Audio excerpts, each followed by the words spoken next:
Are you showing all that tonight? She looking down. She trying to peek. Boy, that was quick. That's what I'm talking about, V. Let's get to it. The tea is ready. We tangy. We hot. I'm feeling it a little bit. We all hot. We definitely hot. All ready. Let's go. Let's go.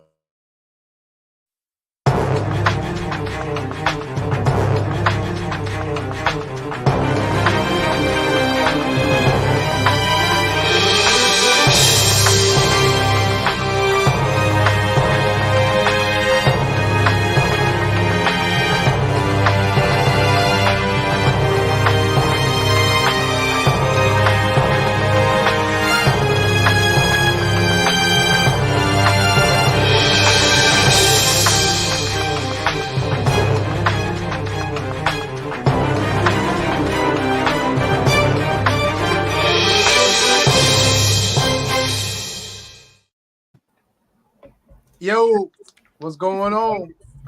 What's up? What's up? Hello, everyone. Welcome to Tangy Tea of Life, where we talk about any and everything.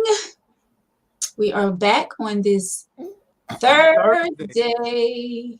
I ain't even got a chance. You started so fast, I ain't even had a chance to get everything set up. So, yeah. We coming to you live from Hartsville tonight. Don't do that, man. Don't do that. Oh, now y'all see who be the late ones. Not me.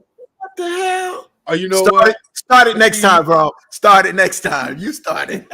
Let's show who's the empty chair. Next time at 8 o'clock, we going live. We going live. We going live. I'm ready to get to it. It's my birthday weekend. Everybody, let's get it. I know. How was your birthday? I mean, the day after. Well, Are you feeling refreshed? Or relieved? I feel like myself, just a little older. Okay. Oh. I mean, you didn't do nothing. Not a thing. Not a thing. That's all right. I got you. Well, guys, welcome to Tangy Tea of Life. I am your host, Veronica. Back with you this evening, along with my brother Victor. Back tonight, day after his B-Day. Also have Fatine all the way from WBLS radio station, New York. Let's do it. New York. Feeling good on this Thursday. Tangy Tea of Life is being brought to you by Hip Hop Fitness with Veronica. I am so glad. Oh my God, V, you are on it. Hey, I will say this. Watching your posts, your production is getting better and better every week because I'm looking at it and I'm like, you can start to see everything that y'all are incorporating. I love it. I agree. To me, it's more than just the pictures because at one time you was just posting the pictures, but now you can see the video and you can see the ladies and all this other stuff. And hey, I love it. I love it. And she got the little boom on her thing and just chunk, you know. I'll tell you something, bro. Tori told me one time when Tori went to the class before I did, and Tori said Veronica's a different person when she put a headset on. And I was like, I don't believe that. Let me tell you something. When Veronica put that headset on, it's strictly business. She don't care if you her friend, sister, brother, whatever. She there to get you right. And when that headset go on, all accolades get thrown out the window. She there to get you straight. And I can personally tell you, she don't care about your feelings, but she care about your fitness. That's right. Hey. Thank you, Victor. Thank I'm you. speaking the truth. Thank you. I appreciate it. You didn't care about my feelings. No, she don't. No, and it's good. But if you fall out, they'll just roll you on out and keep it moving. That's what no, they'll pick you up, but you're gonna finish. You're gonna finish. You're gonna finish. We definitely gonna help you reach your goals. I'm telling you, like, thank you. You know what? I just got a text. someone hating. But thank you, Victor. I appreciate it because I mean you are speaking from experience because you did come to the class before, so you know how it is. But I really appreciate it. Like I'm so into this fitness thing. Like I'm so excited where God is taking this. He's blessing me with so many great people. Like it's crazy when you think of fitness. Like and Tasha and I was talking about this too. Like we've met so many awesome people since we've been coming in this fitness world. Like it's just crazy. And I just thank God for everyone who he's sending my way. Like Patricia came out last night. I saw that. Yeah. Her big old head. I was so happy to see her last night, but I'm telling you, so many great people in this fitness world. Here's another one, Eric. Eric is a personal trainer. Like, I'm loving it. I'm loving it. I'm loving it. I'm loving it. Eric, I'm coming, bro. I'm coming. Eric, I'm gonna tell you something. Eric plays 0 games, bro. Eric plays. I'm gonna tell you something. Hey, I love Eric. I love Eric, but Eric plays 0 games. Oh yeah, but he's serious. Eric work speaks for itself. Excuse me. Mm-hmm. Right. Alicia, I think Alicia is training up under Eric right now. She said Eric ain't no joke. But you can see, but you know what? If you look at Alicia before she started, and Alicia after Eric got with her, even in I say 2 months. Hey, he's good. He's good. I give him that. Yeah. And he's consistent too. And you're consistent. Thank you, Victor.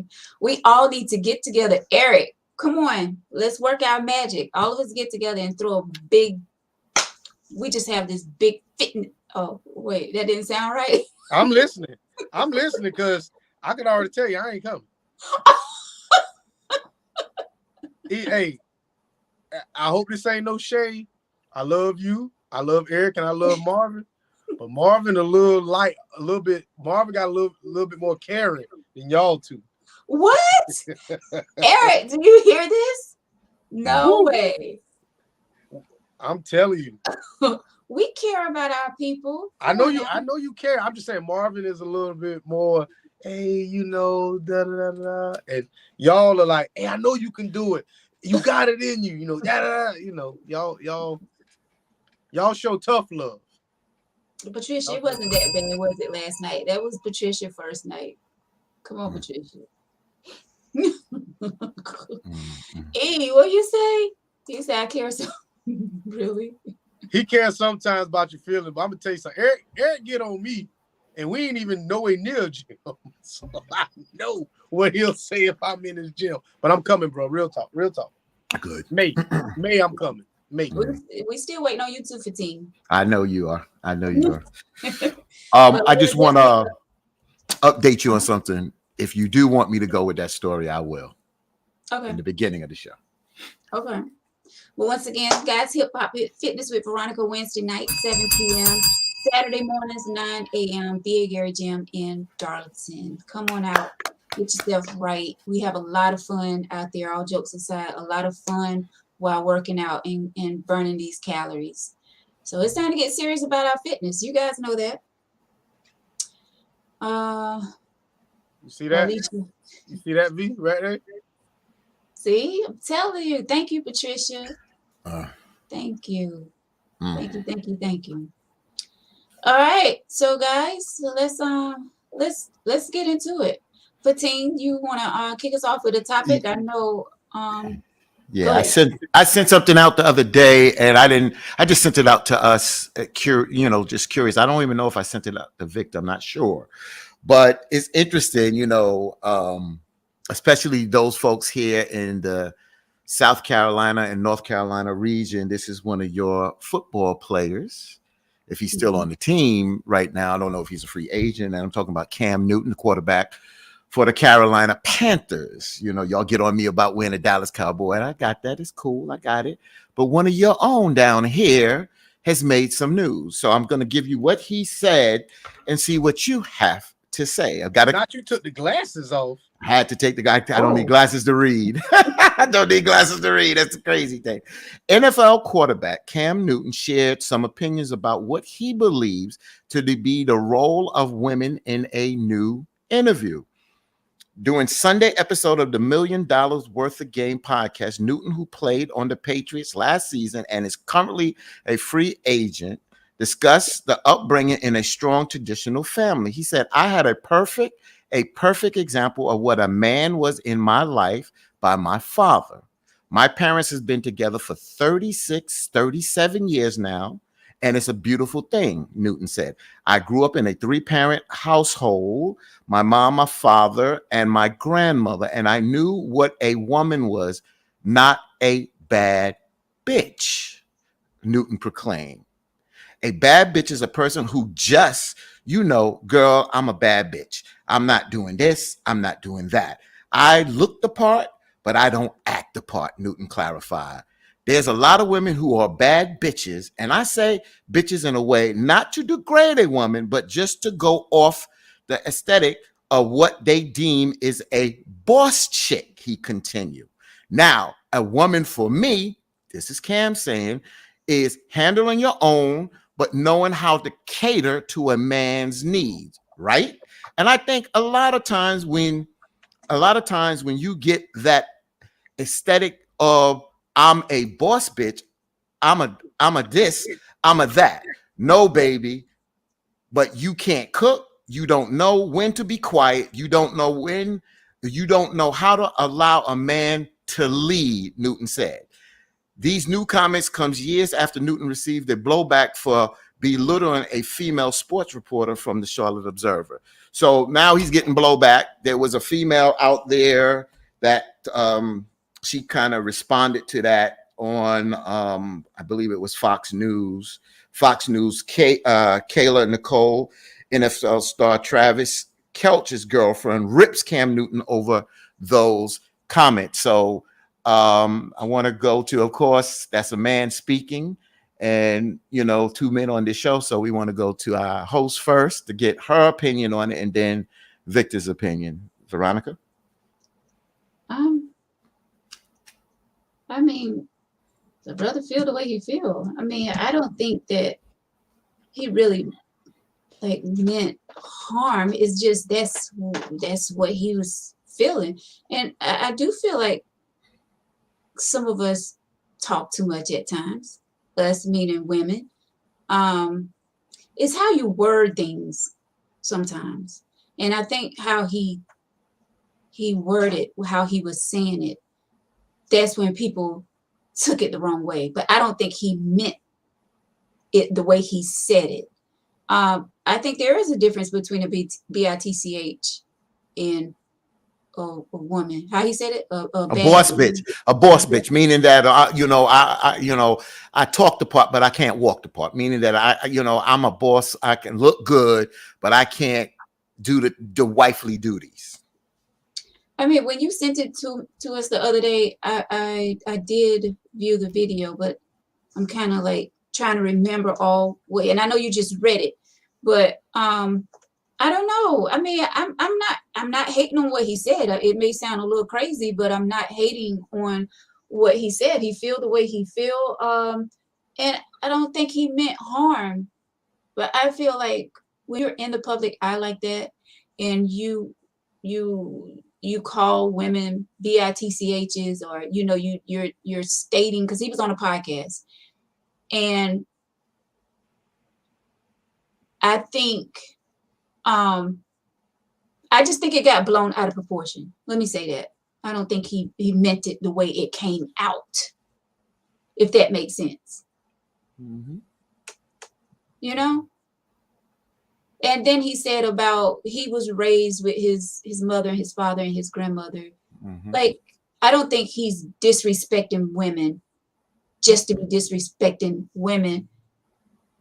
I don't know if I'm explaining it right, but I didn't feel what he said. It didn't offend me. Victor? So my thing is, I have an issue with people sometime after maybe 24 2014, 2015, where a title was more than a status, or should I say status, even vice versa. So my thing is, we as a society, and I say a society because it's not just race specific, but a boss bitch is nothing to glorify. Not in my eyes. A pimp player, I'm a Mac for a male, that's nothing to be glorified. Because at the end of the day, a pimp player, Mac, you gonna die by yourself. A boss bitch gonna die by herself. You know what I'm saying? We got away from the traditional values that our grandparents, our great-grandparents try to instill in us. Baby, go out there and find you somebody to be with you. Be a wife. Be a husband. You know what I'm saying? Those are things that we should be glorifying. But when you throw money into a situation and then you have all these different avenues to go down.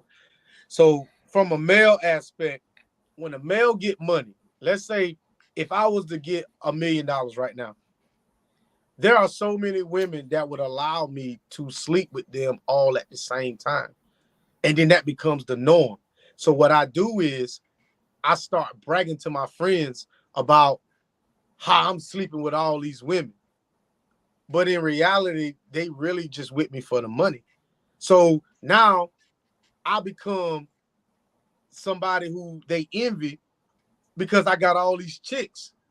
But in reality, I'm really not happy. Because I feel like I'm not happy. I wouldn't be happy. So I just think that we got to the point now that we're glorifying these entertainers versus, like you said, your parents, 54, 55, something, 50 something years. Your parents is no longer celebrated and they should be, because they don't have a Rolls Royce truck. Your daddy ain't got ice grills and all this other stuff, but your pop's happy. And somebody like that, I feel like should be celebrated, but he's not. Mm-hmm. Being with a woman for all those years should be celebrated. And what we think about is that quick dollar and how many people envy us versus your pop sitting back saying, I don't care if nobody like me or not. As long as she with me and my kids love me, I'm good. Mm-hmm. Those are the people we should be envying. But money killed everything. Right. So this is the first time that I read the whole thing, even though I sent it out. And let me just say, Veronica, I'm glad that you was able to look at this and look at it into it instead of looking at it. And you didn't just get caught up on the words, you looked at it. Victor, you explained it. And what I'm going to do is I'm just going to say this, and I'm going to be truthful. I agree with what the brother said. A lot of women, see, a lot of times we as people, we put out things and we say things and then it come back to bite us in the ass. That boss bitch, that didn't come from us men. That come from y'all women. Y'all are the ones that said, I'm a boss bitch. I'm the next one. We've seen this. We've seen it on television. We've seen it in books. We've seen it in words. And you know what a boss bitch is. A boss bitch is a woman that can handle hers. She can handle hers. But that don't mean that at the end of the day, she may be that wife material. She may be, she may not. But what he's saying is basically coming back that that's not what I'm looking for. And he used that boss bitch title because we hear women say, yo, I'm that bitch. I'm that boss bitch. Or I can handle mine. I don't need. That's what we were talking about the other day. Not every woman that says I don't need is considered a boss bitch. We're not calling you a bitch out of a negative tone. It's just that your women say, I'm a bad bitch. Y'all know what that means. Y'all go to the club, I'm like, man, girl, you looking good. You a bad bitch. You know what that means. So don't play with it when we talk about it or a brother throws it back at you. And what he's saying is, look, I came up in a household where I was raised with a 3-parent household with a grandmother there. So there was rules, regulations. And I looked at my grandmother and I looked at my mother and I looked at them holding down their role in a sense of holding this household together as mothers, grandmothers, and women. So I look at it from that perspective. I know it was a little crass at the end of the day. And I think that he probably said it. If you know Cam Newton, Cam is flamboyant. He's a flamboyant SOB. And that's how he is. And you know what I'm saying? So I like to hear what everybody else said, but I agree with everything that my co-host and host said on this show. And it is what it is. And a lot of us men, you know, we may look at quote unquote boss bitches, but a lot of us men don't want that quote unquote boss bitch that can't handle their business from the perspective if you're going to be my wife or my significant other. Can all three of us get a bell then? Yes, sir. Y'all want mine? Yeah. Give us your bell too. Oh Lord. Oh, Betsy just walked in the room. So John says, Cam said nothing wrong, folks. Sam said nothing wrong. Folks are in their emotions because how he said it. But the truth is, ain't no real man trying to wife no boss bitch. No boss bitch type female. I can relate to what Cam said because my mama was an excellent example of what a classy lady should be. Keyword lady. That's it. And then hold on, let me scroll up because I can't read that little word. Sly says, why is it that only my black sisters are the only group of women that have to call themselves boss, diva, independent, strong? They're not, but I get what he's saying. I got my own money, my own car, my own etc. I don't have to. I don't hear this from other group of women because please explain. So, only thing I'll say about this slide, I'm not saying I disagree with you, but I do hear this from other races. But sometimes it depends on your circle. So if your circle is not around a bunch of, I should say, not really hipsters, but people that come up in that era, a lot of women in that era, they all talk like that. Mm-hmm. I agree with But it. I'm not saying he's wrong, because if he hasn't heard it, he hasn't heard it. But I have heard other races say that who are more Western, like, what's it, Westernized or Westernized? Yeah, you said it right. Westernized. Westernized, yeah. It's a slang. Yeah, it's a slang. It's a slang, just like the NIGGA. You know, a lot of the hip hoppers use the NIGGA, and it's not looked upon as the same as NIGGER. So, you know, that's what I'm saying. Like sometimes these things, these titles that we attach ourselves, comes back to bite us in the ass when somebody else uses it. Patricia Richard says, Veronica, you looking beautiful this evening. Okay. All hearts, love you. Thank you, Patricia. Steven said, please, Vic, not her damn cowbell. My man Stevenson. Hey, man, we got to go out again, man. Stevenson is loyal, bro. You can't buy that. You cannot buy that. His big old head. So it don't seem. Stevenson. It don't. But, yeah, I mean, you know, people gonna. Let me. I wanted to touch on what Sly said, because that is, you do hear that a lot in our race. You do. And I can't explain it. I don't know why. I think it's because so many women have become like they've accepted being so independent that they're cool with saying, I'm a boss. You know what I'm saying? Like they're cool with saying that and letting people know, like, I don't need a man. Like I'm a boss, bitch. I mean, I think it's an ego thing, Veronica. I think it's an ego thing. I think it's when you come in and walk in, yo, I'm a boss bitch. I'm basically with something Victor put out there about putting that attention on you. When you walk in, you want all eyes on you. That's the ego. That ego can destroy you. When you walk in that room, I'm that boss bitch. I'm the one.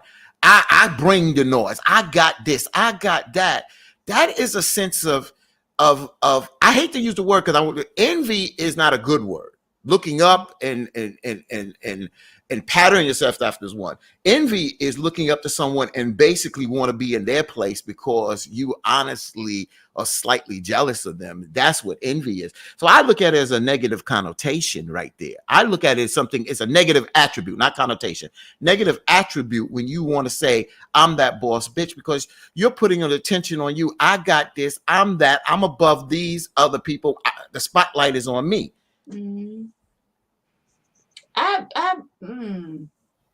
That's a good point for team. Well, I'll tell you this, what Emily said, females are turned into narcissists, bro.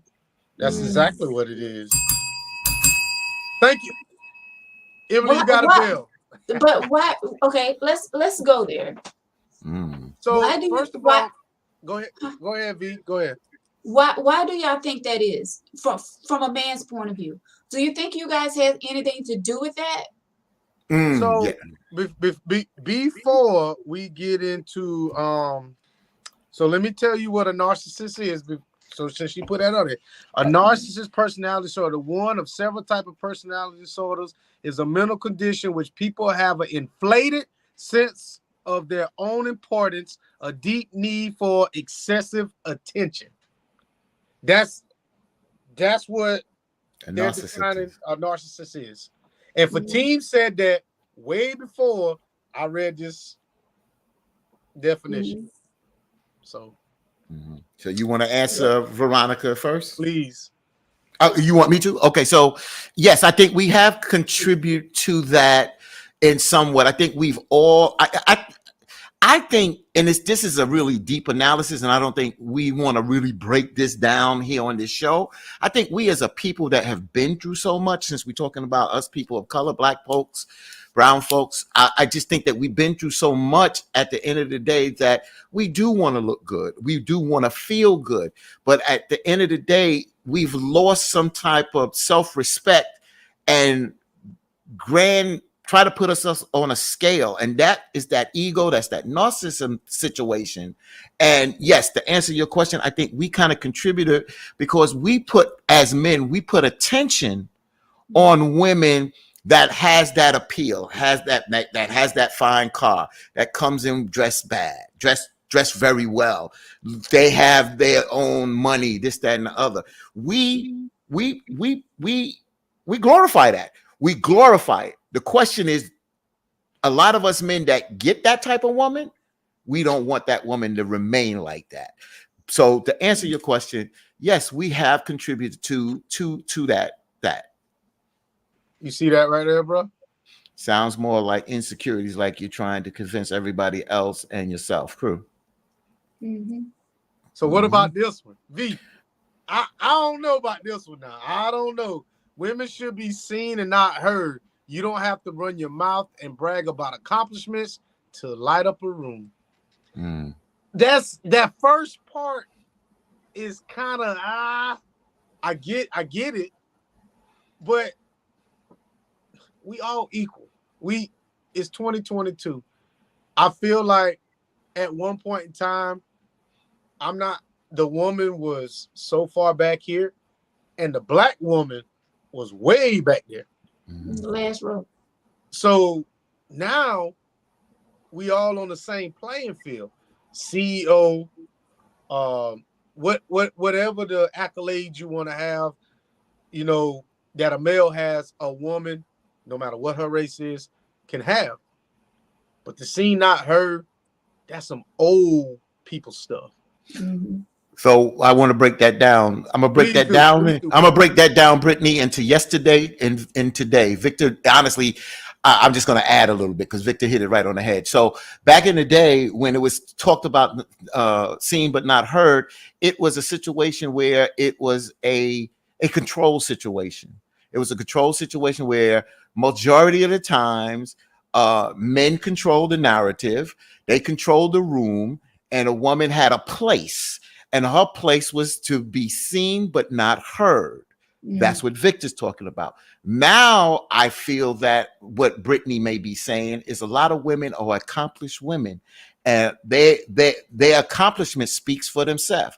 Right now, if Judge or Justice Ketanji Brown Jackson, the first Black woman to sit on the Supreme Court, comes in on this Zoom, she doesn't have to put and list what she's done, because she brings the noise. Her accolade speaks for themselves. So she don't have to speak a lot. She can just be seen, and her accomplishments or speak for themselves. So I don't know where you are on that, Brittany. You would have to explain.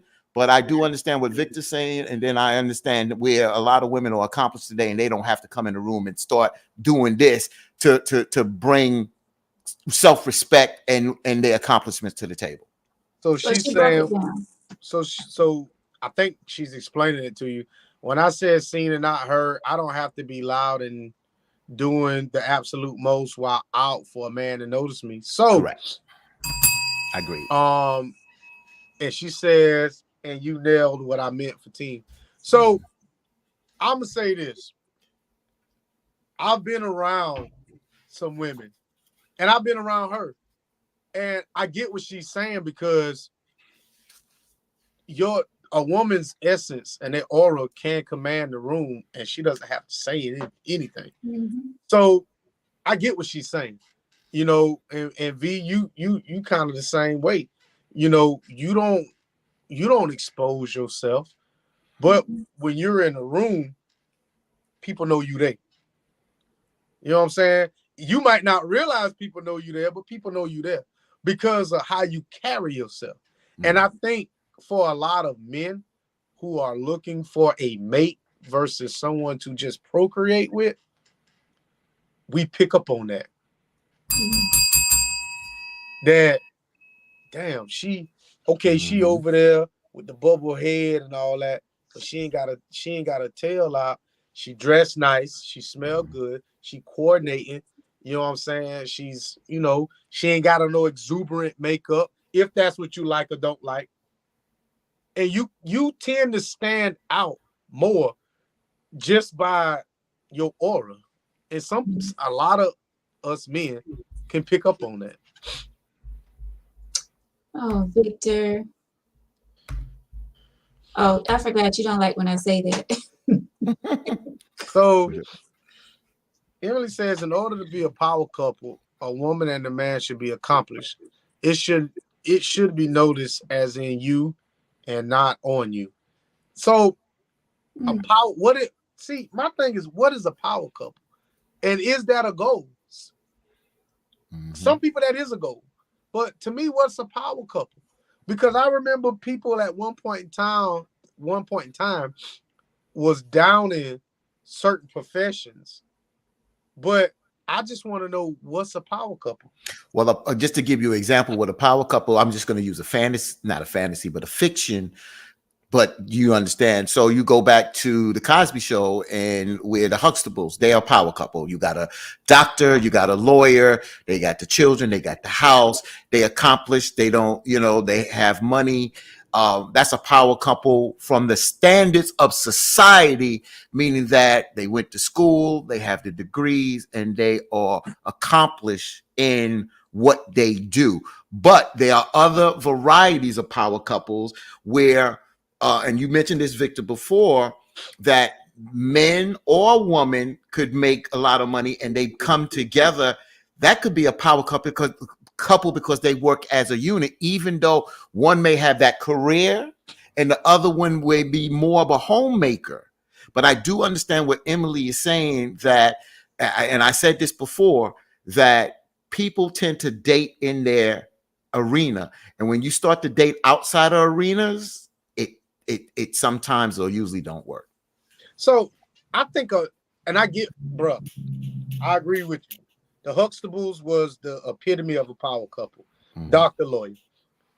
But I think it kind of goes along with your social background on what's a power couple, because in my eyes, a power couple, from my work background and stuff, a power couple would be a man who's really good with his hands and proficient on his job and socially acceptable, and a woman who's really good at her job and she's also socially acceptable, and they go to different functions together and can mingle with a bunch of people, and everyone just kind of always wants to invite them places.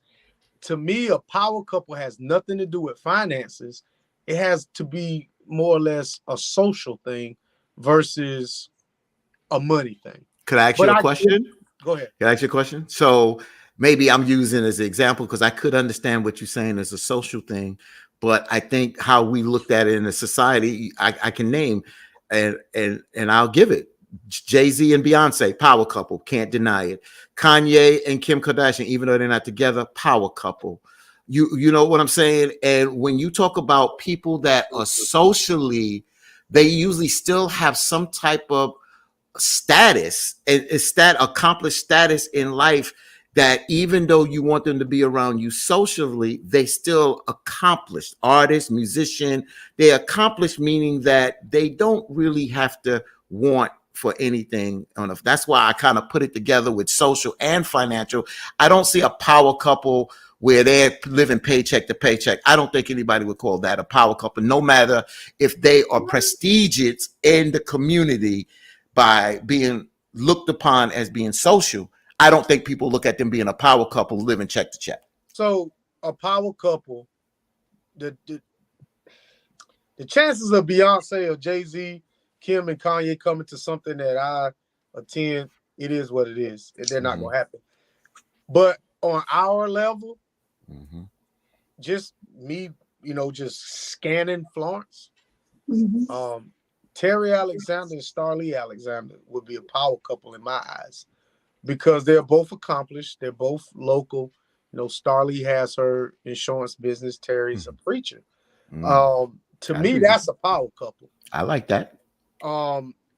Freddie and Roy Jolly. To me, that was a power couple. Freddie was, the activist. Roy was an accomplished principal.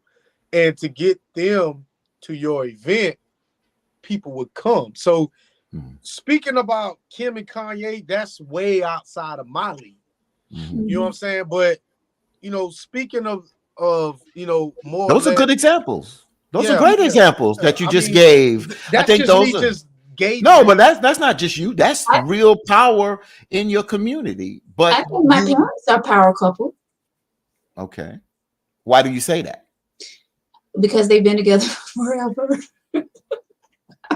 First of all, if you say they're a power couple, I ain't gonna disagree with you on that. But your daddy can't come to my cookout. But I'm just saying it is what it is though. I mean, I get what you're saying. I mean, I really feel like when you are a pillar in your community and you're married and it appears, and I say appear because I don't know the inner workings of anybody's relationship, but it appears that you are in a stable relationship. Yes, you are. I feel like you become a power couple. Yeah. I think Alicia asked me a question, and I'm sorry. She asked me a question. So, Fatino, you saying mediocrity or mediocre couples can't be a powerful couple? And I just think Victor just gave you, and the examples Victor gave me, he used the word twice. For two couples accomplished. He didn't use the word mediocrity or mediocre. He used the word accomplish. And that's what I mean. So yeah, everyday people can be a power couple, but they bring something to the table. And that's what I'm saying. They not only bring respect, they will.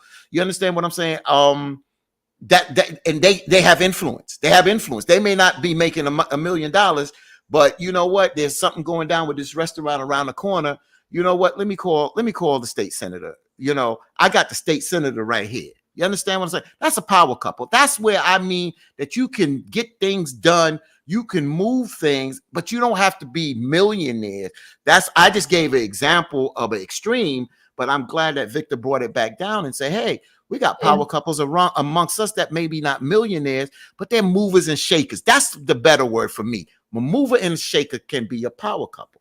So I think, to me, the new generation, Where I see, I don't know his wife's name, but I know his name. I think Chavez got married, the lawyer. I grew up with his father, Robert, but Chavez McCall and his wife, I believe, is going to be, if everything goes how I think it's gonna go, I see big things for that young brother's future, and I believe him and his wife they could run this entire region, you know, if nobody don't try to mess them up, and I hope that don't happen. I'm not trying to speak on that, but I think Chavez is setting the foundation for him to become something because he's so young. He was a lawyer coming out of the situation that he came out of, and he's a city councilman now, and he's still in his 20s, bro. So yeah, I really think Chavez is, him and his wife is on their way to becoming a real foundation for Florence. I want to go to John and Emily. Okay, So, go ahead. John says power couple is a term women made up because in this generation, these new type women date a man for status more than love. Emily came back and said, John, you should not date a woman who can't compliment you financially, spiritually, sexually, and mentally. That's a power couple. If you think that's a woman only thing, then I don't know what to tell you. Hey, John, I would agree with you, but guess what, bro? I'm gonna just say I'm gonna have to tip my hat to Emily. Got to tip my hat to her. I agree with her. I don't disagree with John, but I agree more with Emily. Emily, I've been saying this for quite a while, and that's the compatibility right there, and that shows that there's a lot more that you have in common. There's a lot more creativity that you could possibly work on, especially if you're not on it from an ego situation. Don't mean that you can't have problems, and don't mean it will not work. But when you have these kind of things working together, and you got that ego, or you always work our ego, we always working against. We're always working against them at the end of the day. And people that know what they bring to the table, they just go out there and do it. For instance, Veronica, you brought on here, and I don't know him, but I saw him in 2 interviews, the sheriff. And I like his humility, the sheriff of Darlington. And I like his humility. And I'm going to say one thing, Victor, you put out, again, I mentioned it, but I'll say it again. Victor put out something on Facebook today and about recognition and about doing things. And I'm just going to say this one time, because I don't think I've said this on this show. And I've never said, I say what I do. You say I work in BLS in New York and this, that, and the other. And I was doing a podcast last night, and y'all that follow the news know there was a shooting. And as we was following the podcast, somebody asked a question about something from the mayor. I texted the mayor right off the bat, and he got back to me. And the only reason what I'm saying is that a lot of us do different things. We don't tell people we do it because we do it from here. You understand? And we do these things because that's our job, or we love what we do, and we love helping people. And when you do that from that place, that's why I couldn't disagree with you, Victor, today, because we do it from here. So we don't sit up here and say what we do and how we do it and this, that, and the other. But when you get a chance to find out a little bit more about the person, then you see the value that a lot of people bring. That's why I'll use that word prejudge, prejudice, not from a color point of view, but judging people without knowing them. You don't even know what a person brings to the table until you really get to know them. Facts. That is so true. You have so many people judging others and don't even know them. A lot of times people go off what others are saying and not getting to know that person on their own, which is sickening to me. But yeah, it is what it is. People gonna be people. That's right. And how we got on this subject, for those of you who are just joining us, we was talking about the Cam Newton interview that he did on a podcast. I forgot the name of the podcast, but we have $1 million worth of game. Was it $1 million worth of game? I think it was something like that. Yeah. With Gilly, was it that one for team? I'm checking right now. It was a sports podcast, right? yeah, it was a sports podcast. But yeah. So we're gonna get into the letter, and let's see if we can help this young lady out. Good conversation, y'all. I really that was good. So before we get to the letter, let me down my last little bit of tequila. Okay. Oh Lord, he could be twisted a little bit, boy. I'm over here. I'm turned right now. I love it. Let me get have me go get me one of my brews in a minute, bro. I'm turned. Ain't nothing wrong with that. I'm gonna have to go back and read because it looked like Emily getting deep, and I want to get into that. But you know, she has. I met Emily twice, and the first time I met her, we had a really long conversation at the wrong place.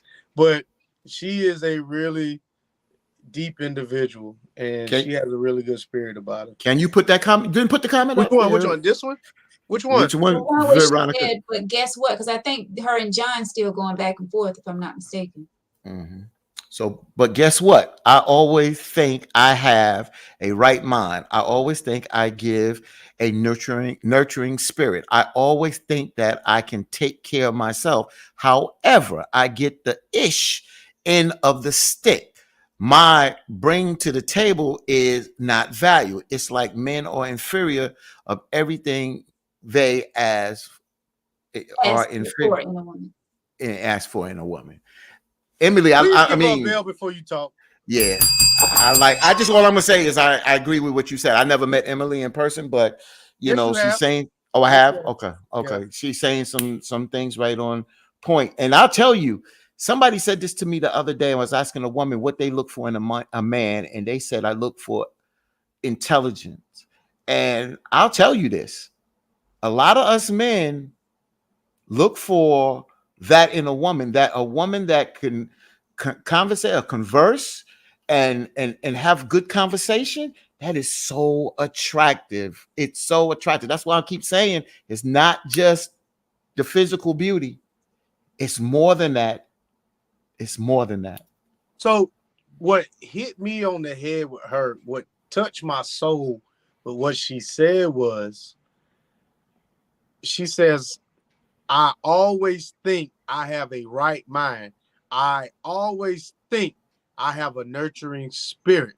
I always think that I can take care of myself. I know. That is so powerful because if I think that I'm doing the right thing, but in your eyes that I'm not, then that's where the conflict comes in at. Like, Emily, I fucks with you real hard behind that by what you just said, because if I think I'm doing right and you telling me I'm doing wrong, then that's where we're going to always bump heads. Like, that is powerful in itself. But I thought you was gonna go where Veronica said. Veronica just said, instead of her saying, I know I have a right mind, she says, I think. Because you know why? When you use the word think, that means I have an opinion about myself. That's my opinion. It may not be right. I think. You may have another opinion instead of saying, I know I'm a good woman. And see, we hear that. I know I'm a good woman, where Emily's saying, I think, because I have an opinion about myself, but other people may have a different opinion. And I like that. Instead of it being absolute, I'm putting it out there, but this is my opinion, but I still feel confidence on how I think, but other people may have a different opinion. I like that. I'm going to tell you, the conversation me and her had we was at it was an outdoor concert. When we was at the little thing in Lydia. Yeah. And I was just like, wow. Like, she blew me away by just the little bit of conversation that we was having. I was like, wow. Like, I never thought that you thought like that. So it was cool. It was cool to meet her. Yeah. Was that your first time meeting Emily? At the Lydia thing, yes. Yeah, because Emily was at the TGT meet and greet, right? No. Yeah, what? Was Emily at the meet and greet? Yes. Yeah. Okay. That's where I So met y'all her. got to show. Okay, cool. Yeah. Okay. Well, thank you, Emily. Powerful sister. So we're going to get into the email letter. It's kind of lengthy, so bear with me. All right. So it says, "Hello, Tangy T. I'm so confused this late in my life. I was in a relationship with someone who I fell deeply in love with. Over time, we had our share of spats over the smallest things, and we both took them to the extreme for nothing, and our communication was horrible. I think we fell so in love that we forgot how to show each other how important we meant to each other along the way. We shared so many first moments together, and each time I fell harder and harder for this man who I thought would have been my husband.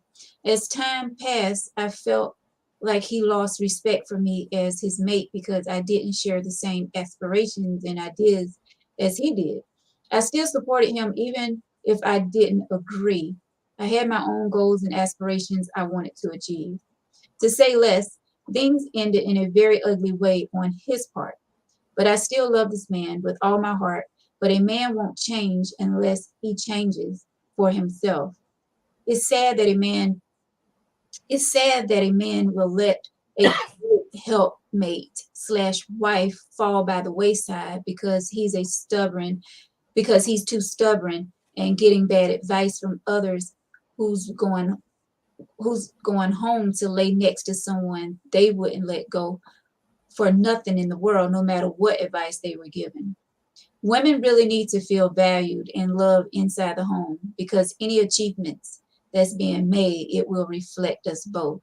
I love this man, but is it fair I put my life on hold? Praying that he realized he had that one woman right in front of his face the whole time.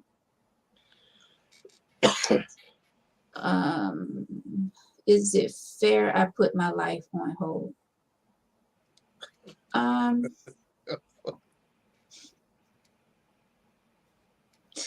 That letter all over the place, Yes, man.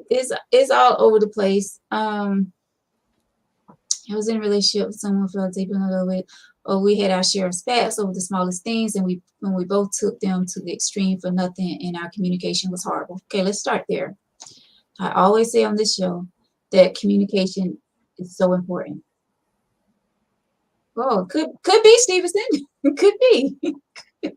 So I always say communication is so important in relationships. I mean, even if you don't think that whatever you're starting out with is going to be a long-term thing. I mean, when you first start talking to someone, conversation is important to me. You have to start out that way. You just can't be saying this and that just because you think it's good and that's what you think that person want to hear. I feel like people need to be honest and upfront and have open communication, like I said, from the very start. Another thing, in relationships, we have to stop letting small things turn into big things. I feel like while they're small, if you have that open communication, then things could be settled right then instead of it turning into this big old thing and then y'all end up, sleeping in separate rooms and you're not talking for months, you're not communicating and you just become roommates and you start hating one another day after day after day after day. I say to everyone, when you see things are starting to unfold within your relationship, to go ahead and start working on it right then. Don't let it get so big that it's out of both of you all control. She's saying that she still loves this man. It seemed like things have really got out of control for the both of you, that you may still love him, but he may not love you at this point, or vice versa. He may still love you, but you say you love him. So we'll stick with that. You say you love him. Communication is key, man. Communication is key. And we have to let people know how we feel about them. You know what I'm saying? You have to let people know. And Victor, I don't think you agree with me, but I'm gonna turn it over to you. So my thing about what you were saying is people say communication is key, but we communicate with each other, and communication doesn't have to be words. Communication is actions. Communication is so many different things other than words. So your partner can communicate with you non-verbally, but it's up to you to pick up on that. What, Victor? Well, what I'm saying is, you ever heard the saying, how they say it? What is not said, what's understood doesn't have to be said. It's something like that. Whatever that little saying that they say is. So I don't have to tell you I love you every day in order for you to know that I love you. Actions speak louder than words. So communication doesn't necessarily have to be verbal all the time. If I'm in a bad mood, you know I'm in a bad mood just by my actions. Mm-hmm. If I come in and I kind of head nod you and walk upstairs, that's communication. So not the hog, the mics, I want to pass to Fatim. So my thing is about the arguing over the small things. What's small to you may not be small to me. That's all relative. Because there are things that we experience in life that you might think is, that's nothing. But to me, that may be something huge and major. You know, if you come from a big family that y'all have these big gatherings, you know, every holiday, Mother's Day, all this shit. And then I come to you one day on July 4th and say, hey, V, let's go to Vegas. How you gonna look at me if every, 4th of July, y'all have a cookout at your place, but I come from a small family and I'm like, it's just a cookout. Wow. I mean, V, you've been with them for, 20 something plus years. You can miss one. Mm-hmm. So basically what I'm saying is what you consider is a big deal or how you and your family a tradition is, it don't mean shit to me. So when I hear somebody say small things, you need to make sure that both of y'all realize that those things that y'all were arguing about were small to the both of you, not just that one. I mean, when you're in a relationship, and Fatim, I'm sorry, I'm gonna let you go. No, go. When you're in a relationship, you have to compromise. You know what I'm saying? Back to the point you just made about the 4th of July event. Mm-hmm. If you all together, and I don't see anything missing a 4th of July cookout. You know what I'm saying? If you say let's go to Vegas, we can miss one cookout. I mean, I think a lot of people do get caught up on, trying to please family or trying to please the traditional way. I get it, because my family and I, like, we get together and have cookouts and, special occasions and, things like that. But we do realize that we do have separate lives. Like, it's okay. It's okay to miss a gathering. I get it. And Victor, you do have to realize that sometimes we as women, we want to hear it. You know what I'm saying? And men. Yeah, but I'm just saying, like you said, sometimes communication isn't just about speaking it. Yep. We as women can be selfish when it comes to that because we prefer to hear it. Yep. And I'm not saying all women, but we do have to realize that you men are showing us, but just not in the way that we would like for you to show us. If we pay attention, we can see that. Fatim. So before Fatim get to it, and then I'm gonna let you go. I'm sorry, bro. I'm sorry. No problem. Go ahead. You said y'all like to show it. So we like to hear it. Like to hear it. The same things that you want, we want. but a lot of us aren't comfortable enough to let you know that. Just how we like to sneak and have sex with you at 12 o'clock in the morning and slide your drawers down, we want the same shit. But I'm serious.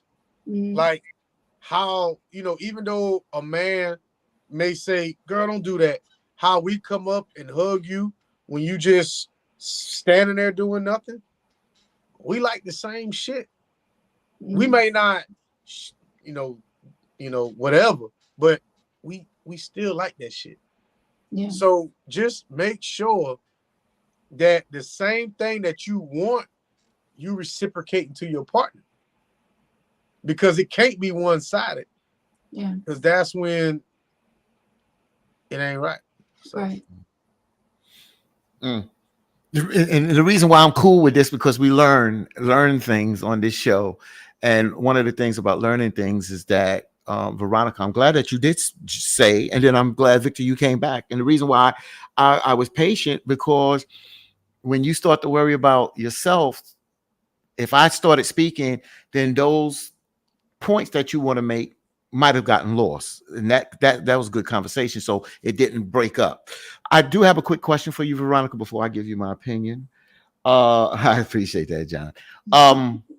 What did the woman say? What was her comment at the end? Was it a comment or a question at the end of that letter?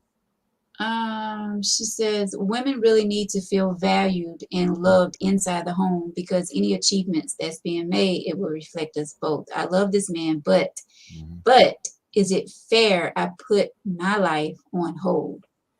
Okay, so let me just say this. Hindsight, what they say, hindsight is 2020. Looking back at a relationship, we not here psychiatrists or psychologists, so we can't go back and go into every detail of what happened in your relationship, and your letter doesn't state that. But what we do say, and I think it's been said on your point, Veronica, about communication, and I heard what Victor had to say, and I don't disagree with what neither one of your opinions are. It's just that when things are happening, they could be a molehill, but they turn into a mountain. And this has been a relationship over time. So you asked the question, about putting your life on hold. That was your decision. That was your decision. If you felt that you was putting your life on hold because of you was in love or whatever, that was your decision. If this man dictated about your life, then that's not a relationship. Okay, it's not a relationship. So I don't know. You didn't say that. I'm just telling you. You asked the question: is it fair to put your life on hold? If you put your life on hold because you love this man and you thought it was the right thing for your relationship, then you have to look at why you did that, and maybe you might have made a mistake. You could have did things differently. But again, when we look back at our mistakes, we realize we could have done things differently. The next thing is we try to give you an example, and I see a lot in my past relationship here at the end of the day, good and bad. And what we try to do is, when we love a person, that don't mean we don't make mistakes. That don't mean we don't make mistakes. And sometimes the mistakes we may make, they pile up. And a person that pile up, like Victor says, what may be small to one person may be big to another person. I totally agree. And that's where communication comes in, as Veronica said. And it's just real strong blueprint. You just got to open your mouth, because that's the best way. Because when things fester and get out of hand, sometimes it's too late. You said you love this man. If there is a chance and an opportunity that you still love him and he still loves you, you have to find out where his heart is at, where his head is at, and you let him know where your heart and head is at. And if you're going to move forward, you're going to have to forgive, both of you, to move forward. And that's the best thing I can give you right now. I mean, John hit it on the head. Sounds like she was with him and he wasn't with her.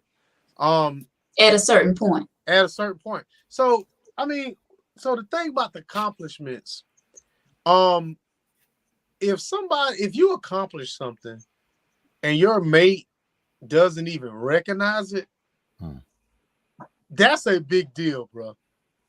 That's a really big deal. That is no matter how small the accomplishment is, your mate should always be your biggest fan. Like Yes. I used to tell the people, or the women that I was with, I'm your biggest fan. And the moment I feel like I'm not your biggest fan is the moment I fell off. So how can the person you lay next to not be your biggest supporter? The moment you felt like, or she felt like that her accomplishments were just pushed to the side was the moment you probably should have left. Out of bounds. I ain't even gonna lie, out of bounds. Because Fatim, think about it. With all the stuff that you done in your life, imagine the person you with be like, yeah, okay. How that make you feel, man? It makes you feel bad because this is supposed to be your biggest cheerleader and supposed to understand no matter what you and that go through. They should understand because y'all are together for this, and they should be your biggest supporter. So it affects you. And then how you are affected by that. There's other things that causes. That's why I said, if you don't get that attention from your significant other, then when other people on the outside give you accolades, you are drawn to those accolades, not because it's just ego. It's just because they notice the work that you're doing and notice your accomplishments, while there's somebody that's sitting at home that may say, I do, or your partner that is not acknowledging that, and that makes you feel bad. I hate to go around the block to come back to the same answer, but that's it. You feel bad. Yeah. You don't feel appreciated. Right. I do that all the time. Go around the block and come back. It's okay. I've always wondered when I would go out to awards dinners, or I would go out to things at my job, guys accepting 30, 40 year on the job awards, and they're there by themselves. And the thing is, I don't know their situations. But for a man, we talk about a marriage. To be in a marriage with someone for 30, 40 years is a really great accomplishment. That should be way up here. But for a man to be on a job, no matter what that job is, for 30, 40 years, to me, I'm not saying that's the same as a marriage, but that's up there too. Yeah. In my opinion. So I agree. When your spouse, your wife, your girlfriend, whoever you sleeping with, to not be there, whether they was there for the whole 30 or 40 or not, that's an accolade in your life that you should, in my opinion, you should not be doing by yourself. Yeah. I totally agree. You have to be your significant other's biggest supporter. Yeah, like that is so important. Of course. And I'm gonna tell you, Veronica, I know you get a little upset when I say this, but I'm gonna tell you this. You've been in a relationship for 15, or I mean the number, it's just you put in some time, and then you got somebody else that is your cheerleader that's on the outside. I'm not talking about no side chick. I'm just saying a cheerleader. And they in your corner, your attention turns. And it's just normal because that person really starts to value or appreciate what you're doing, and you appreciate them appreciating you.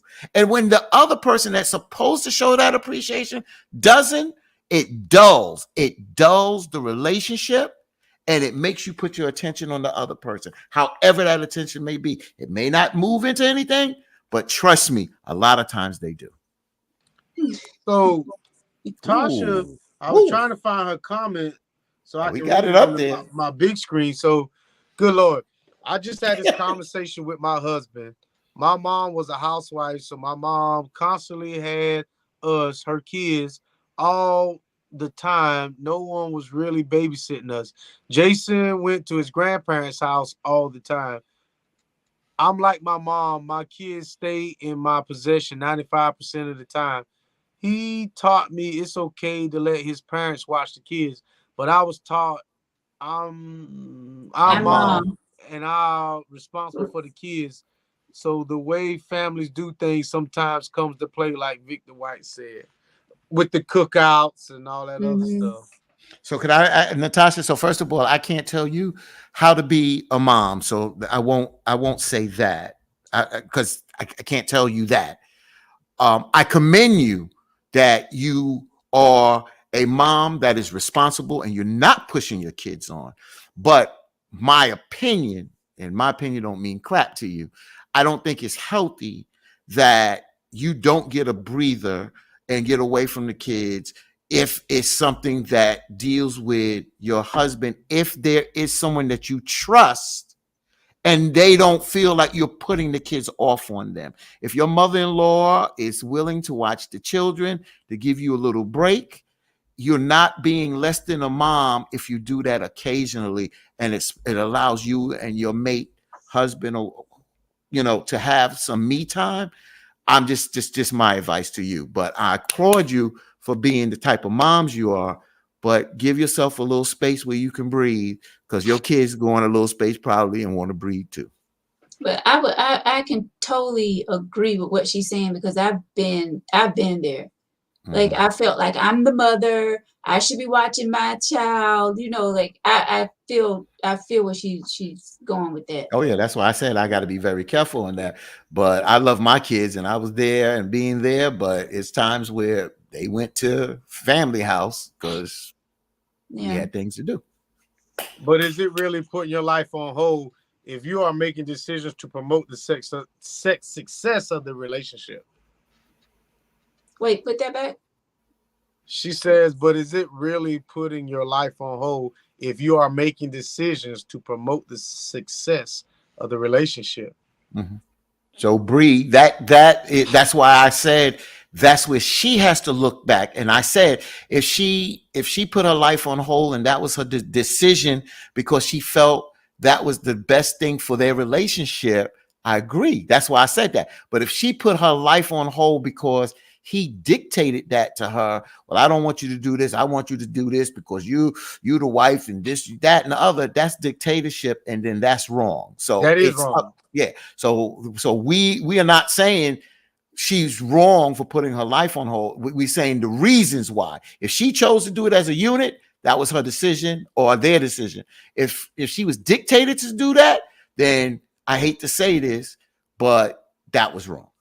Yeah, of course. I mean, anytime y'all come together as one, I feel like there needs to be a plan, so to speak, on how we're going to succeed, or if they're even whatever goals you're trying to accomplish together. Because we all have individual goals, but if we have goals unified together, then we should both be supporting each other. But if your spouse ever asks you to put your goals to the side, you need to make sure that your relationship is secure enough for that. Yeah. Because I don't feel like anybody should put their goals to the side without a piece of paper and a ring to go with it. You got to have both. Because to be honest with you, bro, if a woman came up to me and said, Vic, if I had a big promotion at my job, and other than my kids be the only reason I would not take a promotion to move. But if I had a promotion to move and make double my salary, if she told me to hold off on that, she has to be my wife. In order for me to, because now we in a whole a new realm. Right. But if you my girlfriend, I'm out. Because you don't want to be looking back years later and be like, damn, I should have took that position, or I should have did this. I should have went back to school and did this. But no, because this person wanted me to wait. Now we're not even together. I'm with you on that, Victor. So I can't disagree with you on that, because we had this conversation before about this. But I do say that there are people who don't get married that have been together for a long period of time. And I'm not trying to justify not getting married because but I would just say that some people move like a couple that are married. There may be reasons why they didn't get married, and they move like a unit. I move like a unit. It's nothing that I regret not doing. If I wasn't in the second relationship for a long period of time, in my second relationship, I wasn't legally married, and I'll be it's transparent honesty. But we were together longer than some married couples. But I didn't belittle her because that wasn't my legal wife. I treated her like my wife, and her words weighed the same to me, the same as if we said I do. That's the respect and the love that I had at that particular time. Don't mean I didn't make mistakes. I don't want that to come back at me, because she watches this here. But the bottom line is her words didn't weigh any different to me. So you know what? Now that you say that, I kind of think back on my two. I don't want to say none of my relations. I haven't had many girlfriends. I haven't. But on the two serious relationships that I had, my first one, I went to school, then she went to school. Like I went to school first after I came back from Japan. And then she went to school. I got my, electronic engineering degree. And then she became an RN. And then we split right after that.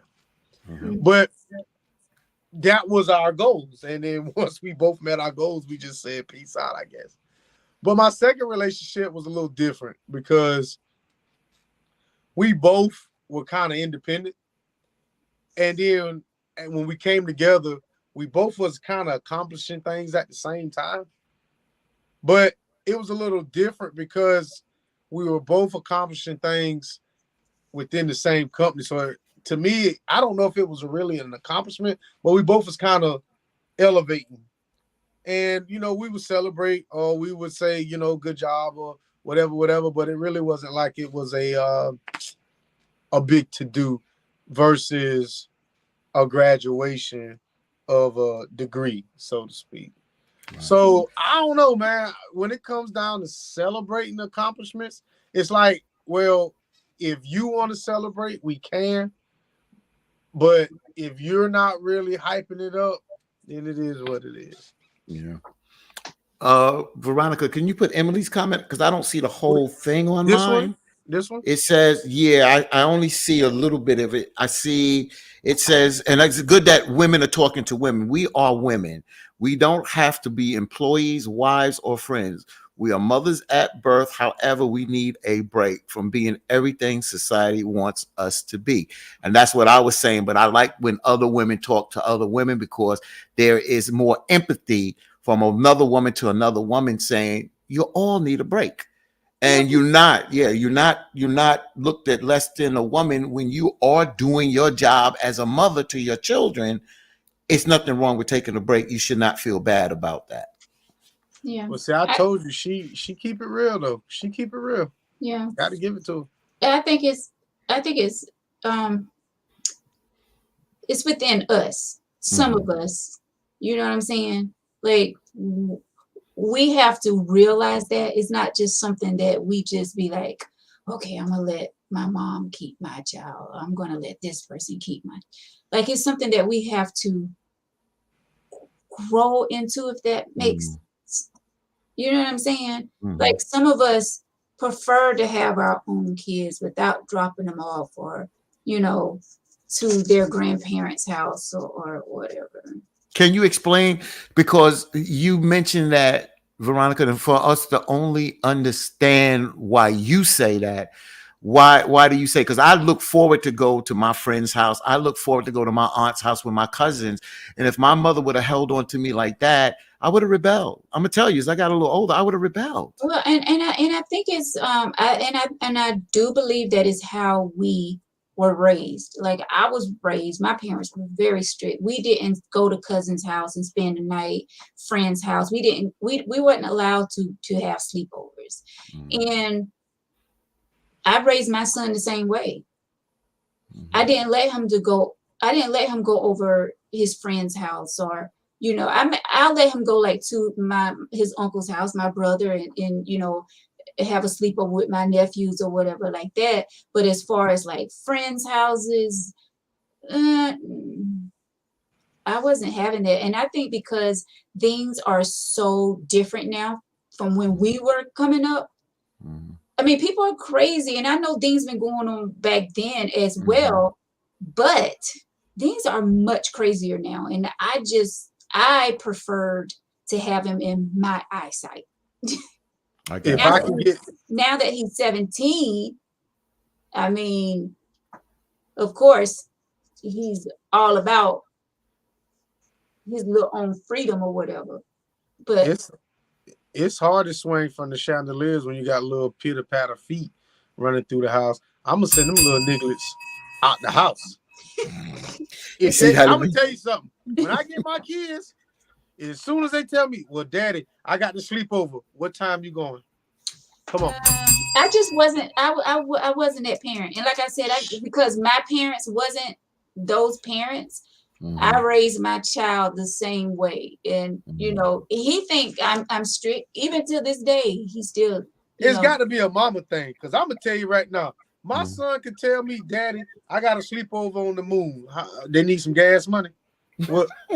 When you coming back?" I think it is a mother thing. Yeah, I think it is a motherly thing, because a father will be like. Well. First of all, let me just say this, Veronica. First of all, thank you. You explained why, and I'm not getting into, because you just explained the trajectory of it from your parents into you. Got it. For me, my parents were overprotective, meaning my mom's babied me, and my father was scared something would happen. What made it work is that the group of friends I had, the parents knew one another. When I went to my friend Lewis' house, his mom, and my mom's was strict. Lewis' mom's was stricter, and she made you, excellence. She put excellence there. She made excellence. She had us involved in things. So our parents knew one another. So when we went to those folks' house, it worked. When we went to certain cousins' house, we didn't go to all our cousins' house, because certain cousins and family members were not as strict. And certain things went in their house, our parents was not jiving with. So it comes down to what you just said. At the end of the day, I hear what Victor said. A lot of us men, that we feel secure, because I didn't let my daughters go to everybody's house, because I felt every parent wasn't going to put into my children like me and their mother put into our children. So it's times where we had a little argument about that. No, they're not going over there. And of course, my girls, Daddy, why we can't? Because they don't see that the way those girls are moving, I don't want to have to come behind and have to put my foot in somebody's backside, because you now think you want to emulate by staying over there. Now you want to emulate what you see over there. And I'm not going to have that. So I'll say this. I mean, I listen to y'all say y'all, your parent. I could probably sleep over at anybody's house that when I was younger, I wanted to. But my father was half crazy anyway. So the thing is that if I ever made it back home, you got to deal with him. So, and I think I'm not saying he was some big, bad, tough guy, but my father wasn't afraid of punishment. And I think I got a little bit of that in me. And my kids know that I'll turn this world over behind them. So, I mean, we all got that sense, bro. We know. I'm not gonna send my child any and everywhere they want to go. You know what I'm saying? My daughter goes across the street and has a sleepover with my neighbor's daughter, but I trust him. You know what I'm saying? Like, he watches his kids like I watch mine, if not harder. So I feel good, and his wife watches. Like, we know. Okay, I was going to ask, do he have a wife there? Or is it just him? Yeah. If it was just him, would you feel differently? You said what? If it was just him, would you feel? And I don't mean to cut you off, but if he was there by himself, how would you feel? Knowing him, no, I wouldn't. But I'll tell you this, like I tell my kids, you can't have no sleepovers over here, because I'm not responsible. I'm halfway responsible for y'all now. I don't want to be responsible for nobody else. But knowing him like I know him now, if he have his daughter over there and my daughter wanted to spend the night over there, yeah, hell yeah. Yeah, I wouldn't. Yeah. Yeah. Natasha and Veronica, the reason why I can Is this what you want to put up? No, I want to just I just saying to Natasha and Veronica. I'm responding. Veronica, Natasha did put something out here, but I want to just say this to her. Is that it? And yeah, you can leave that up there. But I want to just say this. Oh, well, let me read it. But I'm gonna say this too. Adults know about the crazy stuff going on in certain homes. As an adult, people tell now about things that happened to them. I'm glad my mom protected us in her way, even though it may have been extreme to others. And I want to address Natasha and Veronica on this one because I hear y'all. And I hear y'all, and there's no but in there because I found out later my kids wasn't molested. No, my two daughters, but one of my daughters, through going to an older couple, and they babysat for them, burned my daughter's mouth, gave her hot food, this, that, and the other. And my daughter was scared to tell me because my daughter, see, that's what I'm saying. My daughter said, Daddy, I was scared to tell you because I know what you was going to do. Because they know I didn't play. I don't compromise. They ain't nothing. They know once they told me that, it's going to be some problems. You better have the cops there before I get there. So that's where I wonder. See, that's why I'm saying, I'm not going to disagree with y'all because y'all are making valid points. And one little mistake go wrong, y'all are right. So that's why I'm saying I understand. I'm just glad that it worked for me and I chose. But this was a babysitter, not out of want. It was out of necessity. And when we, of course, found out, their mom spoke to that person and they never went back there again. So I do agree with what y'all saying in a sense that you just got to be careful out here. You do. Yeah. Of course, you got to be careful. Yeah. And not to put off what you're saying, but once I send my child to your home, you know, and I tell my child, you know, respect, you know, this, and this, I'm trusting your decision making. Mm-hmm. So I'm looking at it like, if my child ate something too hot and they burned their mouth, you should have known it was too hot, and you gave it to my. Like, I'm not trying to conjure up any more feelings in you, but I want you to treat my child like you treat everybody else's child. So if my child mouth got burned and your child mouth didn't get burned, that's what happened. So now I'm looking at it like purposely done. Everybody mouth should be burned now, bro. That's right. So that's right. That's just how I'm looking at it. Like I said, I'm not trying to conjure up nothing. I ain't trying to start shit. But if it happened to one, it should have happened to everybody. Oh yeah, you ain't gonna conjure up. They gone now. They done passed on. But so that means you wasn't watching my child like I would have watched my child. So I'm just say that, and I'm gonna leave it at that. Yeah. But you know, we don't appreciate it. Well, I'm just speaking for me. I was so like mad at my parents, like when I couldn't go like to my best friend's house or whatever. Like, and they live like right behind us. And I will always be like, yeah, you know, saying to myself, they're so mean. I can't wait until I get out of this house, blah, blah, blah. But I thank God for my parents being strict because ain't no telling where I would be today. So, I mean, my son probably say the same thing. Oh, my mom's so strict, but he appreciate it. He's going to appreciate it once he get older. Yeah. I don't know about no boy. Yeah. Yeah. And you know what? I don't know about no boy now. That's different now. That's it. That's true. And you know what?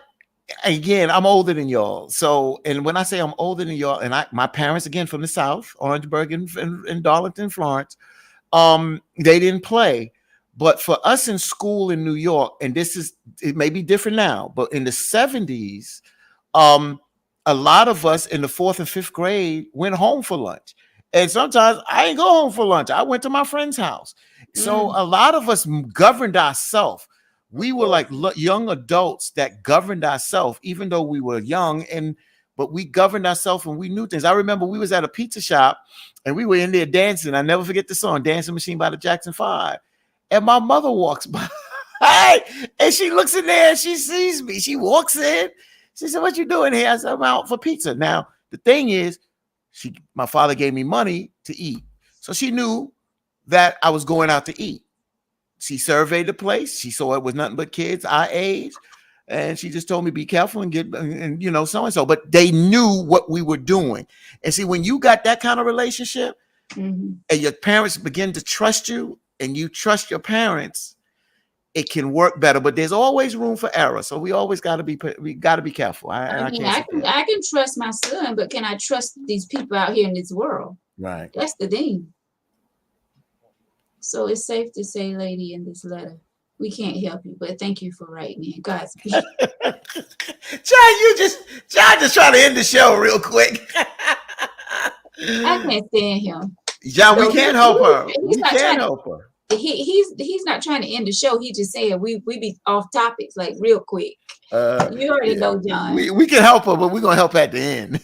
And speaking of John, this makes sense though. Sometimes parents can shelter a child so much to the point that when they get out in the world, they can be absolutely clueless. Clueless. Yep, they can be. You got to get a bell. Not only clueless, I used the word rebel. I had a cousin.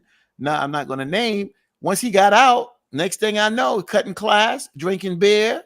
You understand what I'm saying? Because he was baby. He was cutting class and drinking beer and just got in high school. And I went to talk to him. I was like, "Yo, man, this is not you. What are you doing?" But I understand that his mom's babied him. And when he got that freedom, he went buck wild. And I couldn't even talk to him. Yeah. And that's what I think it was Emily. My mama was from Hartsville, strict as death. When I see that tequila, when I went out in the world, I was green. Life beat me the up outside of Hartsville, and coming back, I realized our zip code will limit our true potential. No offense. That's interesting. But when you say potential, we all, in theory, our potential is to the moon, to the stars. But I think we get in our own way when it comes to achieving our true potential.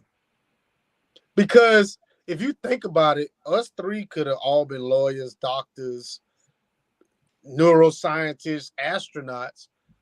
But we just chose not to do that. At some point in time in our life, we chose to go the career paths that we did. No matter what the reason was, what we chose it. I shouldn't say what the reason was. We chose our career paths. So when it comes down to saying, "Oh, you from Hartsville," it ain't that hard to move. A lot of us don't want to step out on that leap of faith. Because Fatim just said Orangeburg and Darlington, but that's his parents is from, but he was raised in New York. So that was a leap of faith right there with his parents, just to go to New York.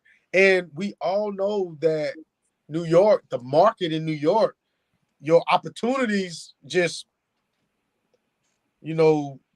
trifold, they just, there's a plethora of opportunities versus Hartsville. So I think it all comes down to what you are comfortable with, not versus your zip code. Because if you choose to stay here, yes, you are limited to what you can do. But if you move out, it's up to you. You can only limit yourself. And this is true. Your zip code can limit your access to opportunities. Of course. Of course. Kings County, huh? You go to Kings County, everything can happen, right, Fatim? That's where I was born, baby. Kings County. I mean, and sometimes it is best for people to leave their zip code and go out. I mean, you have some very successful people that have left Darlington and they're doing quite well. And you got a lot of successful people that didn't. Right, and that's what I was going to say. It's not for everybody, but I'm saying like some people have to leave from where they're at to. It just depends on that person, because I think I'm doing quite well. But you know, if everybody had that mentality, we'd all be born here and living somewhere else. And to me, I think it's all, I mean, you don't miss anything if you haven't experienced. I think I read that or somebody told me that you can't miss something that you haven't experienced. I said that the other day. That's what, okay, that was you. You can't miss something you haven't experienced. So there's a guy at my job. I know how much money he makes. And I know his family dynamic. And he's, the farthest north he's ever been from Marion County was south of the border, which is what, 25 minutes? Wow. And some people was like, oh my God, that's, so bad or whatever. But he was like, I'm happy. I got the same amount of money you got. I got 2-3 boats. I got 5 or 6 vehicles in my yard. My house is paid for. But he's never left South Carolina? No, he's been more south. He's been to Florida, Georgia, Louisiana, Mississippi, Alabama, stuff like that. Fishing and duck hunting and dove hunting. But the furthest north he's ever been was Dillon, pretty much. And he's like, he's never been to North Carolina. He's like, for what? And I think some people's aspirations should not be my goals. Like some people's like, oh, I want to go to Greece. And I'm like, to do what? You want to see it? Hey, that's cool. If you want to go to Italy and see all that stuff, that's cool. But your aspirations, you shouldn't shit on me just because that's what you want to do and I don't. I just want to say this to Veronica. You said this. You're doing pretty well down here. Victor. You're doing pretty well down here. I'm being modest here. We don't put our personal all the way in here. Victor, I feel you're doing very well down here. Okay. Just say okay. Okay, fine. Yeah, okay. Okay, I just say okay. But I come out of New York and I make I still make a New York salary down here.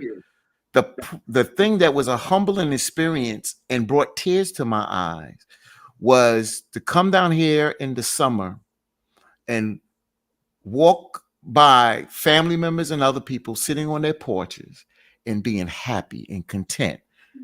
They may not have had much, but they got a house, they got a backyard, their families together, they love one another. And that told me that everything is not just materialistic and so much money. And that humbled my spirit, And you see, I come out of the big city and know all these big people, but knowing them big people don't make me successful in life. Even, you understand what I'm saying? And look at the small things of life. That's what I learned down here, that people have taken, some have taken a little and have made it the world for them. And they are just content and happy and not stressed as much as people making more money living in these big cities. I learned that from y'all down here. And I commend y'all. I get choked up for it because it's such a great feeling to see my brothers and sisters do that with compared to what I may make up there. It's just humbling, and you don't realize that. I look at my 2 co-hosts here, and they continue to inspire me because of how they go about their life and live their life. Yeah, thank you. I'm barely making it. Okay. When I say I'm doing well, I'm not talking about from a money standpoint. I'm not talking about that. I'm talking about as far as I'm doing well. I'm not on the corner, with the help me sign, or I'm, You want 40? Shut up. To drink. Go ahead, B. You say you ain't on the corner with a help me sign. Go ahead.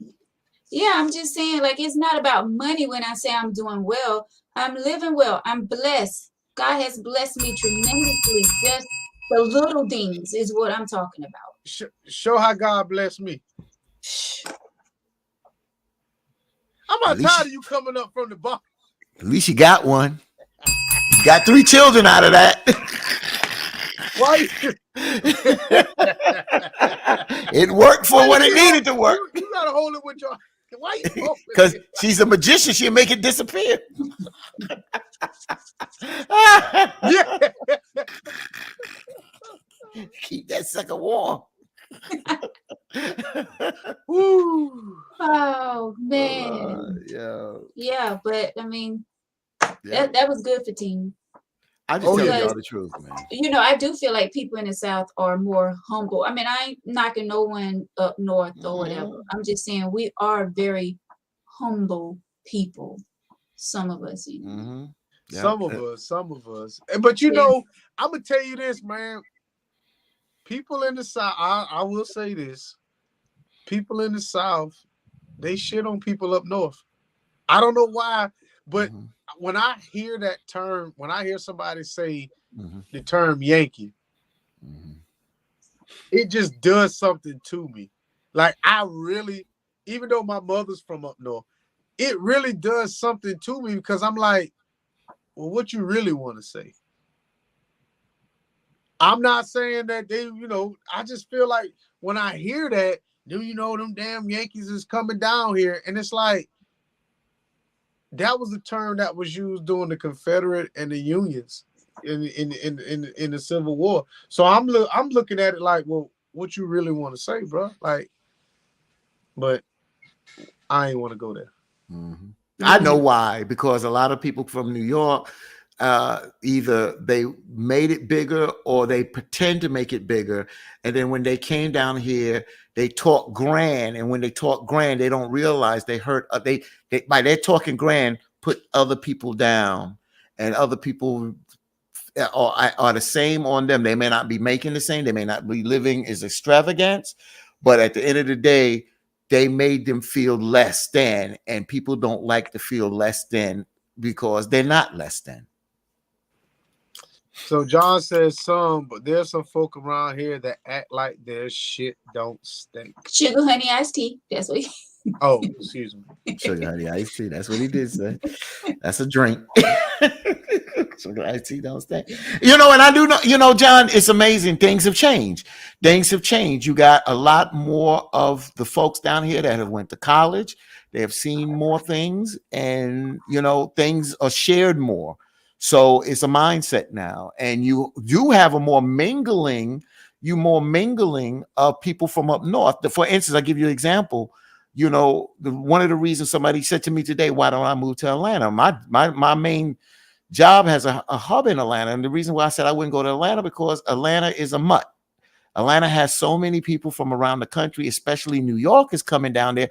I moved away for certain reasons, but I don't want to come into something in the latter part of my years in life that I have to be in that hustle and bustle. I'm looking for something. When I used to come down here on vacation, I'm still looking for that.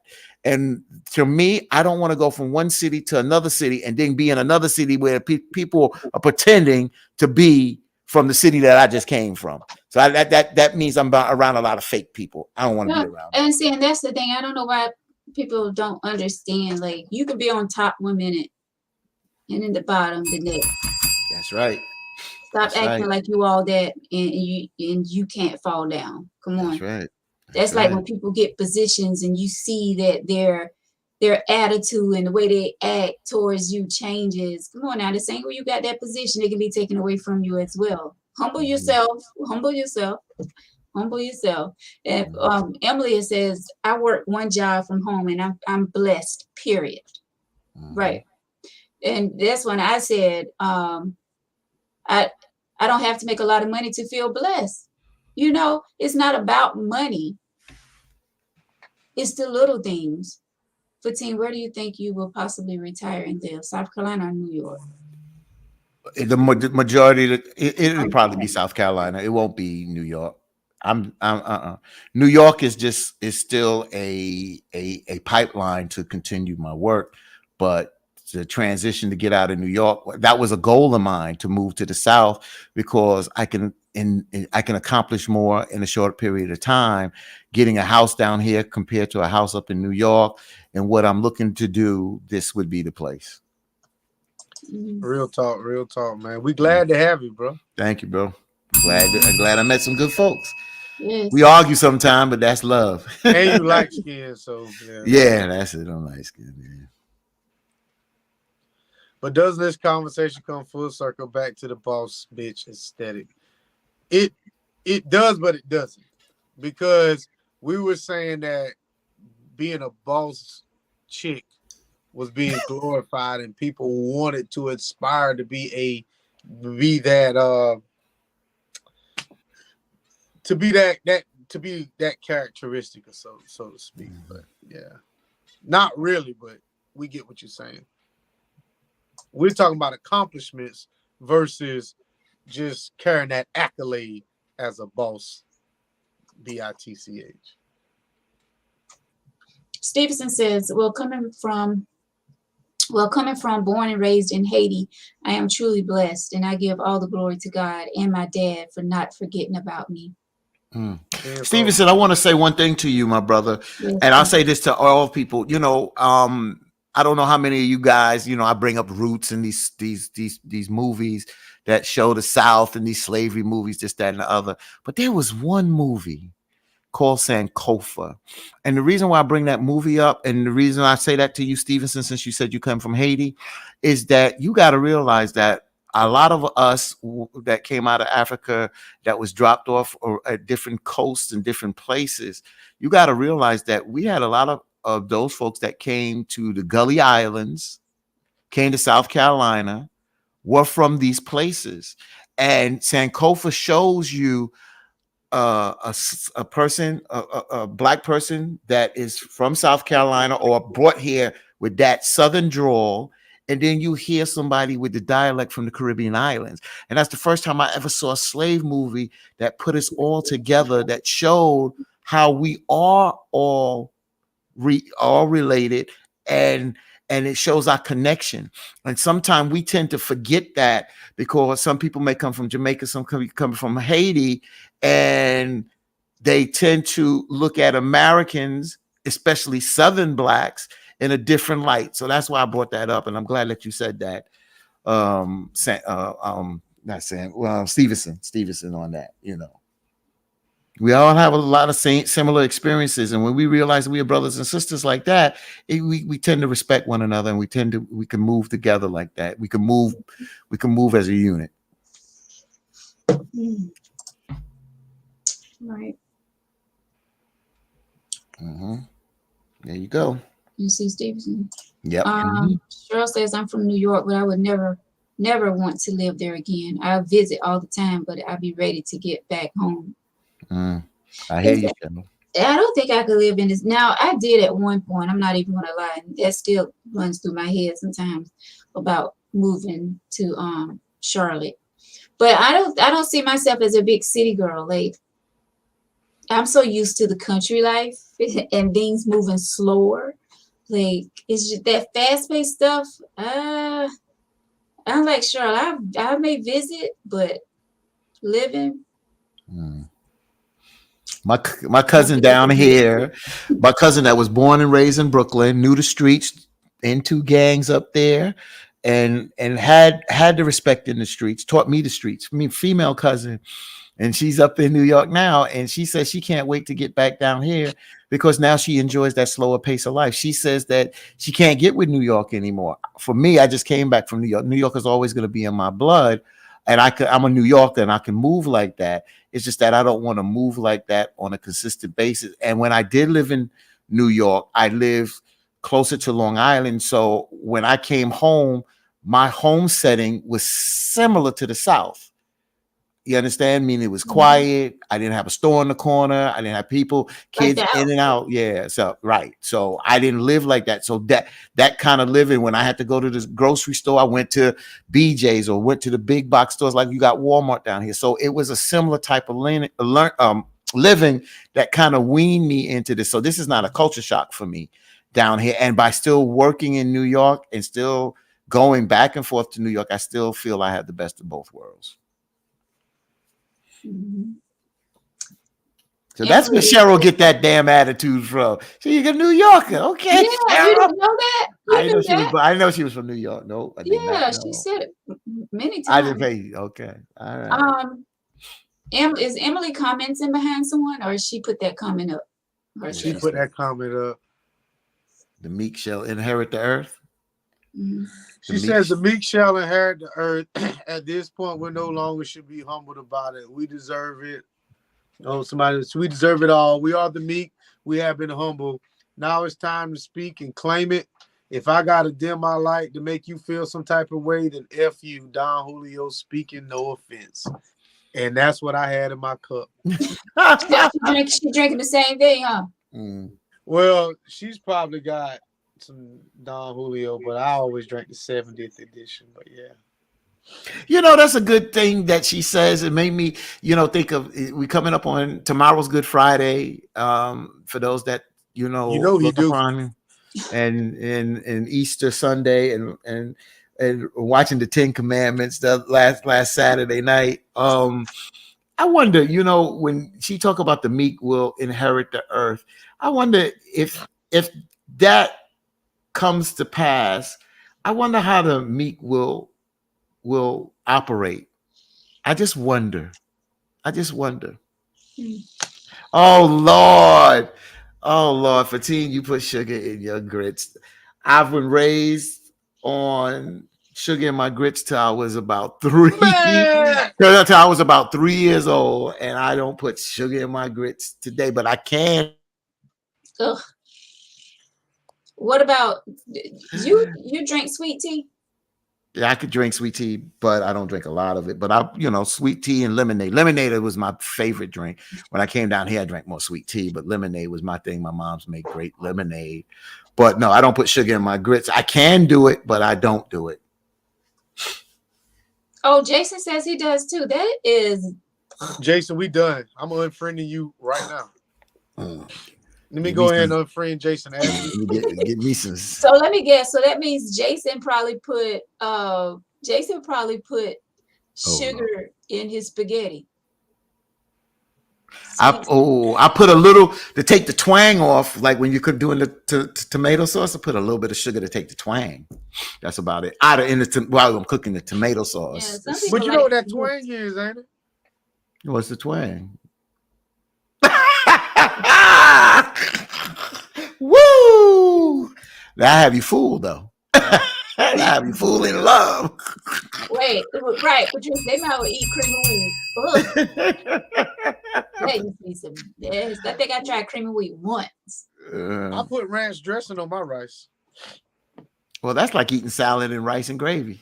I think that's pretty good. I never tried that. Yeah, you can. I put ranch on everything.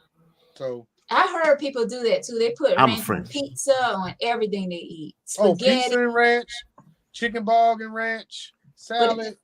It depends on the ranch because there's different tastes. So Stevenson, yes, my family will tell you I put ketchup on grits. I put ketchup on pretty much everything that made sense. The one thing I didn't put ketchup on, if I was eating eggs by itself, I didn't put ketchup on eggs. But yeah, grits, eggs. Yeah, I put ketchup on that. Mix it all together. That's a New York thing, baby. Ranch and spaghetti is very good. But I'm gonna tell you something. Ranch and macaroni and cheese. Oh my God. Victor, you pushing it. Let me tell you. You about to lose your black card, bro. I'm too dark for that. But you got to get the macaroni and cheese as hot as you can where you can stand it and put the cold ranch on it. And then I want some macaroni and cheese right now. Think about it. Somebody will bake you a pan. Somebody up right now. They ain't going to bed. People say she said I'm going too far, but you got to think at some point in time, somebody thought eating cootie cat was going too far. So don't know until you try it. Well, I'm never gonna try it. So I mean, we wasn't talking about you, V. I'm just saying. Okay. For us men that got hair on our chest, At one point in time, somebody was like, I ain't cootie cat, but this is the graveyard right here. So, I'm gonna have to try that. ranching. I'm telling you, it looks weird, but you got to take the macaroni and cheese and you don't mix it together. You put the mac and the ranch on this side, and then you dip your fork and you just kind of slide through, get a little bit of ranch and taste it. And that sweet and cheesy flavor together. I'm gonna have to try it. So I'm gonna have to try that, or I'm gonna have to try the ranch on pizza, spaghetti. You've never had ranch and pizza? So Victor, so when I go to Western Sizzling, right, that's my spot. Yeah, I get my food, and then I'll get the macaroni salad or the crab salad. So it's similar to what you're saying, and coleslaw or whatever. That mixture into your food, it does taste, and it's a contrast sometimes, but it blends it together real good. I give you credit on that.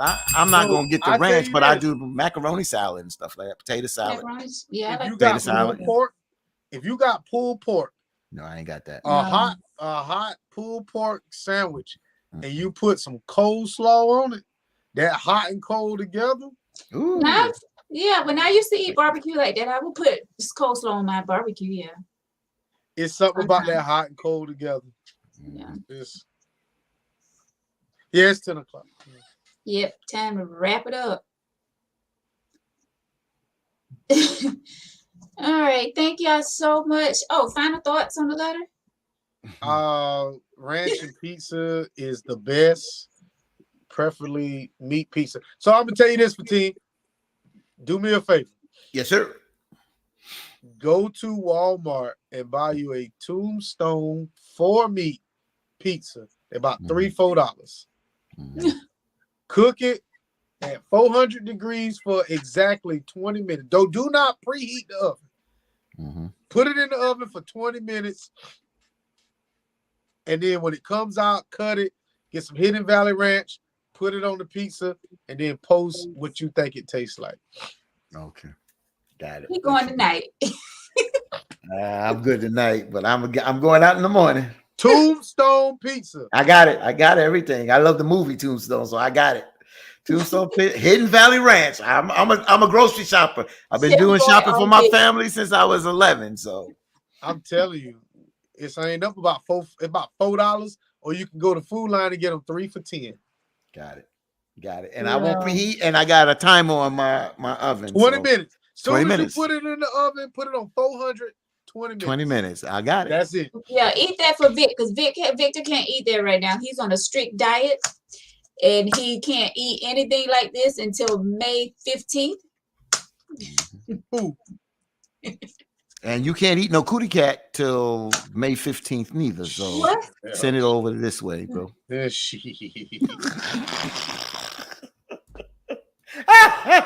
Stupid. Well, thank y'all for watching Sanctity of Life. We ain't finished our last thoughts. Oh, what's your last thoughts? I said it to the lady. If she wants to see, I mean, again, she still loves her husband, a significant other.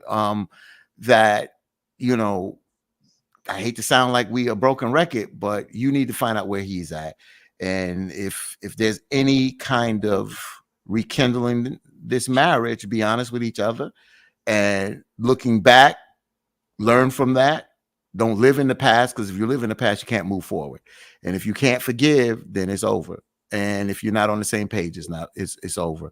But if you all are willing to put the work in and move forward and enjoy one another, go ahead and ride that into the sunset. I'm with you, bro. I mean, you got to know where each other stand at. I mean, I don't know if they together or not. Did they split? I mean, did she say they split? So, I mean, I really feel like, you know, if there is a possibility, if you say you love somebody and y'all was arguing over what she said, little shit, then there was nothing major. If nothing major ever happened in your relationship, then why the hell are y'all not together? Little shit should never split two people up. But a bunch of little things can turn into something major. I get it.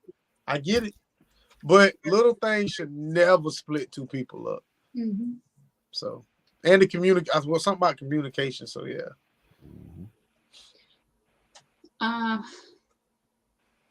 Really quick, someone want me to ask this question before we go. Mhm. So I'm going to ask it, and you all just give your opinion within less than 2 minutes. She says, and it is after hours, so I'll allow this right now. So do want to try anal. Should I feel suspicious about him? How many women likes anal, and do you enjoy it? That's not for us. That's for y'all. No, I mean, I guess you can answer the part about should I feel suspicious about him just because he wants to. Let me say this. Mhm. And I truly feel this way wholeheartedly. A man cannot be gay with a woman. You just can't. That's impossible to be gay with a woman. So if you having suspicions about this dude wanting to try anal, you had suspicions before he even asked you for that. So You finish?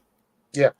The only way a suspicion comes in, sis, if he wants you to stick something in his backside. But if he wants to have anal, one of the things that a lot of men that have experienced anal and women that have experienced anal, men have enjoyed it, and the women that have gotten into it and enjoy it, it's a different kind of climax. And some women that I've spoken with that have had climaxes from anal sex said it's sometimes it's just stronger and better than y'all said after hours. So I'm just giving it to you straight that it's a better climax than vaginal sex.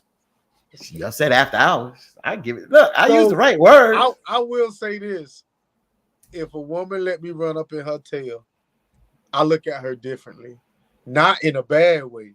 Definitely not in a bad way. But to me, that's the ultimate trust. But not if you're working with this girl.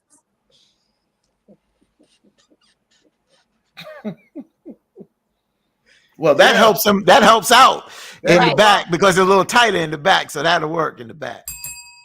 That's probably the only way he want to go. Yeah, that's it. That's it. But I tell you, like, I just feel like, I feel like she feels that way because she had that suspicion anyway.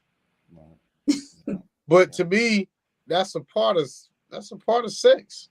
Yeah. What? Not all the time, Right. but every time. Anal sex. That's a part of sex. Anal, oral. That's all that. not a part.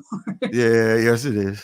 But anyway, Cheryl said, and I agree with Cheryl.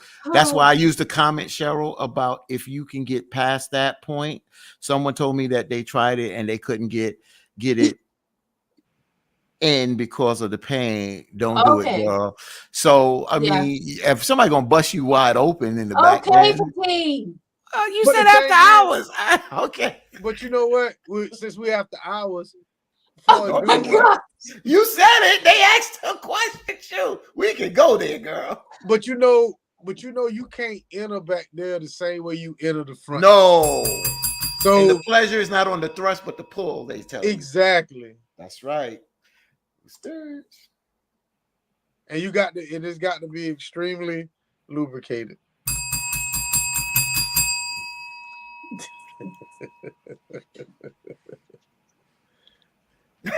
You cry. Patricia, be quiet. You want to put the question out. I mean, you didn't come up with the question, but you said only because she asked me to ask the question before we got off tonight. Okay, no problem. Well, you put the comment up there. She said, "Vic, you crawling with that AAA. You ain't running up in nothing. You roll this roller coaster, you be all up in my inbox, probably sitting up under this light right now. So I'm gonna leave that alone." Woo! Right, Brittany. No Jack Rabbit. No. Let me tell you something. Jack Rabbit mode is always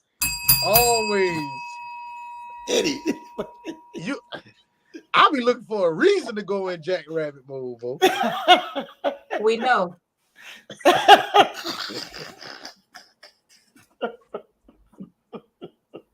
Oh, I just keep seeing that picture of that rabbit having sex with another rabbit, and he butts and he falls out. Oh, God. Booties Right. are for pooping, not plowing. That's son. a damn lie. That's a damn lie, Whoa. Jason. You don't know what you're missing, but that's up to you. Thank y'all for watching Tangy Tea of Life. Thank you so much. We appreciate y'all watching tonight. We're getting ready to get out of here before it gets real Raw. Yes. I Oh, like it man. raw. That's Hopefully Wu-Tang. we answer your question, young lady. I know they did. Guys, have a great night. Thank y'all so much for And try tuning booty in. sex. Thank y'all for tuning in tonight. For Teen, all the way from New York, WBLS radio station, brother Victor. Thank you so much, Victor. Hey, Enjoy. just make sure she do an enema first, because you ain't want no doo-doo on you.